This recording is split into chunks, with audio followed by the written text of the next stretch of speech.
یہ ہیں حمد بن خلیفہ التھانی، قطر کے پچھلے لیڈر اور قطر کے جو موجودہ لیڈر ہیں ان کے والد صاحب۔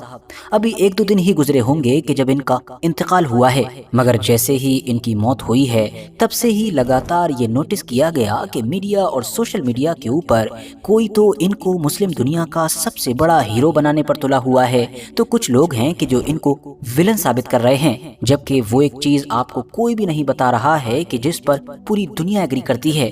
وہ یہ ہے کہ حمد بن خلیفہ التھانی نام کے یہ جو قطر کے لیڈر ہیں، یہ پچھلے لگ بھگ 30 سال کے اتہاس کے مسلم دنیا کے سب سے پربھاوشالی نیتا مانے جاتے ہیں۔ اس کی وجہ یہ ہے کہ ان کی پالیسیز اور ان کے کارناموں کی وجہ سے صرف ان کے دیش قطر کا ہی نقشہ نہیں بدلا بلکہ پورے کے پورے مڈل ایسٹ کا سسٹم بھی بدل گیا۔ اب یہ سسٹم کیسے بدلا، یہ آخر تھے کون، اور ان کو مسلم قوم کے لیے ایک ہیرو کہا جا سکتا ہے یا پھر ایک ویلن کہا جا سکتا ہے، یہ ساری ہی چیزیں آپ تب سمجھیں گے جب آج کے اس ویڈیو کو پورا دیکھیں گے۔ آگے کی بات کریں اس سے پہلے دوستو ذرا تھوڑا پیچھے چل لیتے ہیں۔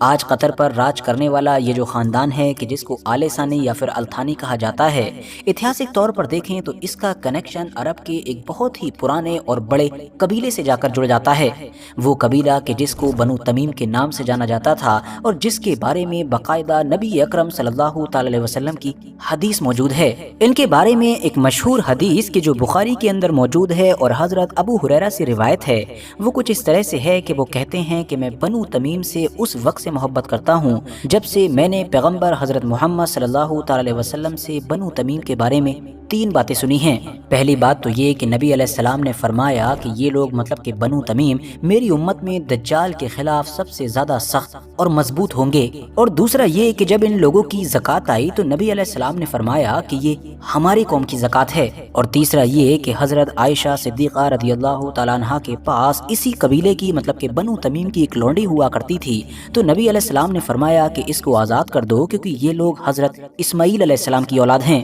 اس کے علاوہ بھی باقی کچھ روایتوں کے اندر بھی نبی علیہ السلام کی طرف سے اس قبیلے کو آخری دور میں حق کی مدد کرنے والا اور دجال کے خلاف مضبوط اور بہادر بتایا گیا ہے۔ اب اگر حمد بن خلیفہ التھانی پر واپس آئیں تو ان کے دور کا آغاز 1995 سے ہوتا ہے، جب ان کے فادر چھٹیاں منانے کے لیے سوئٹزرلینڈ گئے ہوئے تھے، تب انہوں نے قطر کے اندر فوج اور اپنی جو پوری فیملی ہے، جو خاندان ہے، اس کے سپورٹ سے گدی کے اوپر قبضہ کر لیا۔ یہ ایک کمپلیٹلی بلڈ لیس کو تھا، مطلب کہ ایک ایسا تختہ پلٹ تھا کہ جس میں کوئی بھی گولی نہیں چلی، کسی کا بھی خون نہیں بہا، اور ہاں یہ ایک ایسا تختہ پلٹ بھی تھا کہ جس نے پھر آنے والے دنوں میں قطر کی قسمت کو ہمیشہ ہمیشہ کے لیے بدل کر رکھ دیا۔ حمد بن خلیفہ التھانی کے فادر جہاں ایک طرف کافی کنزرویٹو سمجھے جاتے تھے، مطلب پرانے خیالات کے، تو وہیں دوسری طرف حمد بن خلیفہ التھانی جلد سے جلد قطر کو ایک ماڈرن اسٹیٹ بنانا چاہتے تھے۔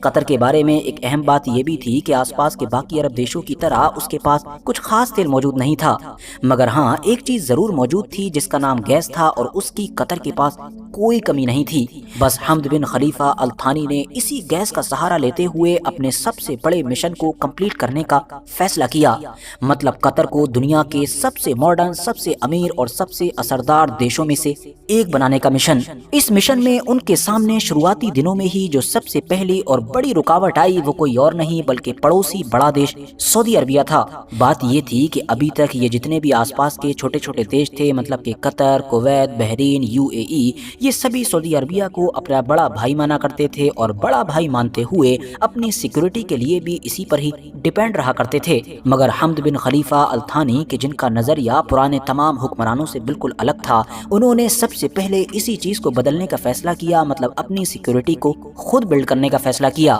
سعودی عربیہ کے اندر اس چیز کو ایک بغاوت کے طور پر دیکھا گیا، اسی لیے سعودی عربیہ نے اب حمد بن خلیفہ التھانی کو شروعاتی دنوں میں ہی گدی سے ہٹانے کی تیاریاں شروع کر دیں۔ سعودی عربیہ نے کوششیں تو بہت کی مگر وہ اس کوشش میں کامیاب نہ ہو سکا تھا، مگر ہاں قطر کے سامنے پریشانی ضرور آ چکی تھی، کیونکہ وہ سعودی عربیہ اور دوسری طرف موجود جو ایک بڑی طاقت تھی مطلب کہ ایران، ان دونوں کے بیچ پستا جا رہا تھا۔ اب اس پستے ہوئے ماحول میں ہی قطر کو یہ محسوس ہو رہا تھا کہ اگر اس کو اپنے آپ کو بچانا ہے، محفوظ کرنا ہے، تو جلد سے جلد ایک بڑے اور طاقتور پارٹنر کو تلاش کرنا ہوگا، اور اس کی یہ تلاش کسی اور پر نہیں بلکہ امریکہ پر جا کر ختم ہوئی۔ कतर ने फौरन ही अमेरिका को एक बड़े मिलिट्री अड्डे का ऑफर दिया। अमेरिका तो पहले ही इस चीज के लिए तैयार बैठा था, लिहाजा ऑफर मिलते ही वो फौरन एक बड़ा मिलिट्री अड्डा लेकर कतर पहुंच गया। अब अमेरिका के कतर पहुंच जाने की वजह से उस दौर में तो कतर महफूज हो गया, बल्कि आसपास के तमाम देशों को खुले तौर पर आंखें भी दिखाने लगा। मगर लॉन्ग टर्म में देखा जाए तो हमद बिन खलीफा अल थानी की इस पॉलिसी का जो एक बुरा नतीजा निकला वो आज के दौर की जो ईरान जंग है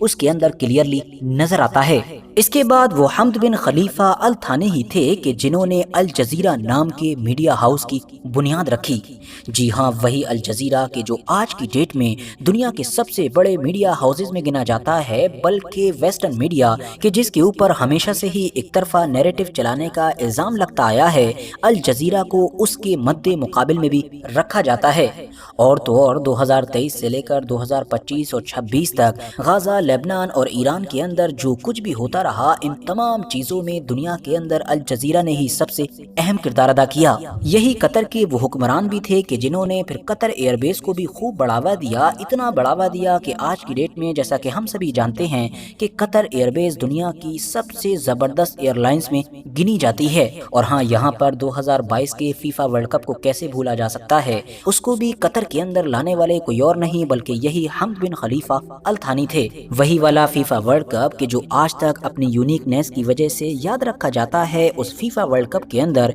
कतर ने बड़ी ही खूबसूरती के साथ अपने अरब और इस्लामिक कल्चर को दुनिया के सामने प्रेजेंट किया था। हमद बिन खलीफा अल थानी यहीं पर नहीं रुके, बल्कि अब उन्होंने फैसला किया कि वो दुनिया के अंदर कतर को पॉलिटिकली भी मनवाएंगे। इसके लिए अब उन्होंने कतर देश को दुनिया में डिप्लोमेसी का सेंटर बनाने का फैसला किया। उन्होंने सिर्फ अमेरिका को ही अपने यहाँ पर जगह नहीं दी, बल्कि उसके सबसे बड़े दुश्मन तालिबान को भी दावत दी। और तो और तालिबान का तो दोहा के अंदर हेडक्वार्टर तक खुलवा दिया ताकि अमेरिका और तालिबान कतर के अंदर आमने सामने बैठ सकें। तालिबान हो या हमास, अमेरिका हो या इजराइल, या इस तरह की दुनिया की बाकी छोटी बड़ी ताकतें और ग्रुप हों या आपसी दुश्मन हों, इन सभी को ही आपस में बातचीत करने के लिए टेबल पर बैठने की अगर किसी ने जगह दी तो वो सिर्फ और सिर्फ कतर देश था। तालिबान के अलावा गाजा का जो हमास ग्रुप था उसका हेडक्वार्टर भी लंबे वक्त से कतर के अंदर ही था। और इन तमाम चीजों की वजह से कतर को अलग अलग दौर में बाकी अरब देशों की तरफ से बहुत सारा प्रेशर भी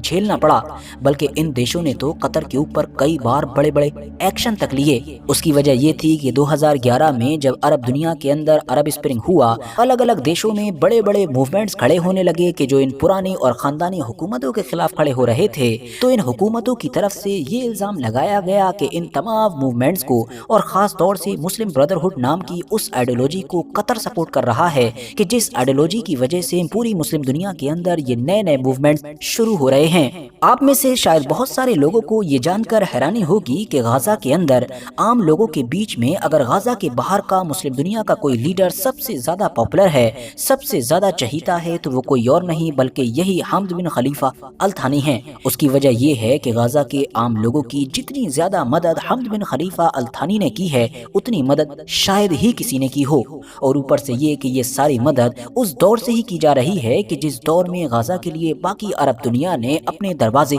बंद कर रखे थे। वर्थ नोटिसिंग चीज ये है कि यही वो लीडर हैं कि जो गाजा का ब्लॉकेड तोड़ने के लिए भी याद किए जाते हैं। उसकी वजह ये है कि 2006 में जब से हमास ने गाजा का कंट्रोल संभाला था, तब से मानो इजराइल ने दुनिया के तमाम बड़े लीडर्स के लिए भी गाजा का ब्लॉकेड लगा रखा था। मगर 2012 में हमद बिन खलीफा अल थानी दुनिया के वो पहले लीडर बने कि जिन्होंने गाजा का दौरा किया। इस तरह से दुनिया के लीडर्स के लिए 6 साल के बाद गाजा का ये ब्लॉकेड टूटा। और इनके अलावा जितने भी लीडर्स ने फिर गाजा को विजिट किया वो सब वही थे कि जो इनके बाद गए थे, या दूसरे शब्दों में ये कह सकते हैं कि इनके जाने की वजह से वहां जाने की हिम्मत कर सके थे। ठीक 1 साल के बाद ही मतलब कि 2013 में फिर वो वक्त भी आया कि जब हमद बिन खलीफा अल थानी ने खुद से ही कतर की कुर्सी को छोड़ने का फैसला किया और ये कुर्सी अपने बेटे तमीम बिन हमद अल थानी को दे दी। गद्दी तो इन्होंने 2013 में छोड़ दी थी और ऑफिशियली मानो कि ये रिटायर हो गए थे, मगर अगर अनऑफिशियली देखा जाए तो अंदर ही अंदर ये कतर के तमाम मामलात में